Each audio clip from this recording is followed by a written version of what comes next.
जय भोलेनाथ। पिछली वीडियो में हमने इष्ट देव के विषय में बताया था कि इष्ट देव हमारे जीवन के लिए क्यों उपयोगी है। इष्ट देव का थोड़ा सा विश्लेषण और इष्ट स्तुति की थी और वीडियो में कहा था कि इष्ट देव बुद्धि और आत्मबुद्धि के विषय में विश्लेषण करेंगे। अब उसी विश्लेषण के साथ एक बार फिर आपके साथ आत्मबुद्धि व इष्ट देव बुद्धि के विषय में बताने जा रहे हैं। वैदिक और वैज्ञानिक दोनों ही सिद्धांतों पर ऋषि मुनियों और प्रभु द्वारा भावतीत ध्यान करते हुए इसमें आत्मबुद्धि तथा इष्ट बुद्धि का सहज समन्वय हो जाता है।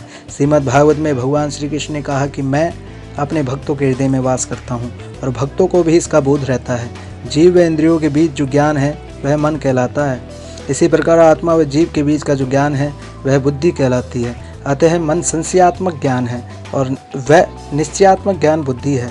इसको सरलता से कुछ इस प्रकार समझा जा सकता है कि जब हम कुछ निर्णय इंद्रियों की आसक्ति से लेते हैं तो ऐसे निर्णयों में सदैव संशय बना रहता है।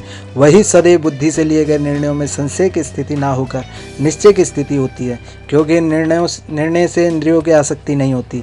इस प्रकार यदि मन व बुद्धि को आत्मा में केंद्रित किया जाता है तो हमारे प्रत्येक निर्णय में परमपिता परमेश्वर का आशीर्वाद रहता है और हमारे कार्य सफल होते हैं। यह तो शाब्दिक अर्थ हुआ आत्मबुद्धि का। अब है इष्ट देव बुद्धि।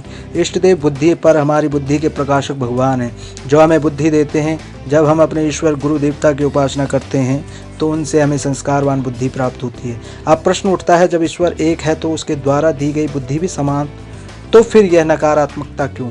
सोच विचार से हमारी बुद्धि को हमारे संस्कार प्रभावित करते हैं और संस्कार 3 प्रकार के होते हैं। नंबर 1 तामसी संस्कार, नंबर 2 राजसी संस्कार, नंबर 3 सात्विक संस्कार।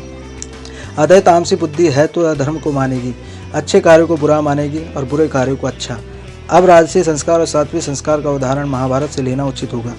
पांडव व कौरव एक ही वंश के थे, दोनों के ही संस्कार राजसी थे, किंतु कौरवों की बुद्धि में तामसी और राजसी संस्कारों का प्रभाव था।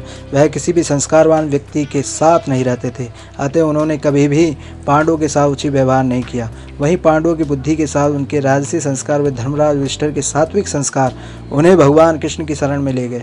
राजसी संस्कार होते हुए भी उन्होंने भगवान कृष्ण की सलाह को सर्वोपरि रखा और सांसारिक भोगों से मुक्त रहते हुए स्वर्ग को प्राप्त किया। अतः हमारे जीवन में आत्मबुद्धि व इष्ट देव बुद्धि का समन्वय हमें विकास की ओर ले जाता है। अब प्रश्न उठता है कि इस भौतिकवादी जीवन में कैसे हम हमारे मन व बुद्धि को आत्मा की शरण में ले जाएं, साथ ही इष्ट देव बुद्धि को सात्विक संस्कारों की शरण में। इन दोनों ही परिस्थितियों में साधारण मानव का पहुंचना बड़ा कठिन है।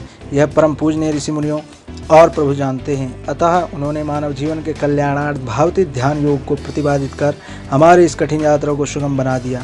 जो श्रद्धायुक्त मानव परमेश्वर में अपने मन व बुद्धि स्थापित कर परम आत्मज्ञान का सेवन करते हैं, उन्हें आत्मरूपी अमृत स्वाभाविक रूप से प्राप्त होता है और ऐसे लोग भगवान को अति प्रिय होते हैं। श्रीमद् भागवत में भगवान को प्रश्न करने के जो 30 लक्षण बताए गए हैं, उनमें आत्मबुद्धि व इष्ट बुद्धि भी सम्मिलित है, जो हमें परमपिता परमेश्वर की शरण में ले जाती है और हमारे चिंतन मनन में आधार हमारे जीवन को आनंदित कर देते हैं। प्रभु का आशीर्वाद और विद्वत संत ब्राह्मणों का संघ द्वारा प्रदत्त कार्यक्रम शाश्वत वेद विज्ञान, शुद्ध ज्ञानपूर्ण ज्ञान, प्रकृति के नियमों और चेतना विज्ञान जो जीवन का आधार है और अत्याधुनिक वैज्ञानिक सिद्धांतों पर आधारित है, जो विश्व भर में दिए गए अनेक वैज्ञानिकों शोध एवं अनुसंधानों से प्रमाणित है।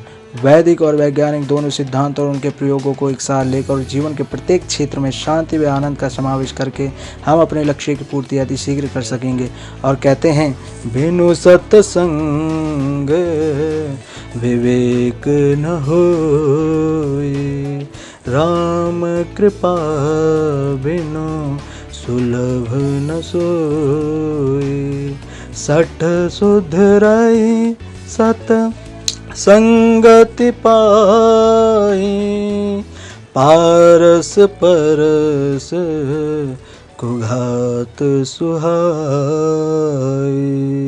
पारस परस कुघात सुहाई। अनंत शास्त्रम बहुलाश्च विद्या, अल्पम च कालो बहुविघ्नता च, आधारभूतम तदुपासनीयम, अंशो यदा चिरवमाम बुद्ध्या। शास्त्र अनेक है, विद्या अनेक है, किंतु मनुष्य का जीवन छोटा होता है, बहुत छोटा है। उसमें भी अनेक विघ्न है। इसलिए जैसे हंस मिले हुए दूध और पानी में से दूध पी लेता है और पानी को छोड़ देता है, उसी तरह काम की बातें ग्रहण कर लो तथा बाकी सब छोड़ दो। यही सत्य है। यदि आपको वीडियो अच्छी लगे तो अपनी अनुक्रिया अवश्य दें, जिससे कि सोशल मीडिया द्वारा ऐसे ही आपका और हमारा संपर्क बना रहे। जय भोलेनाथ। जय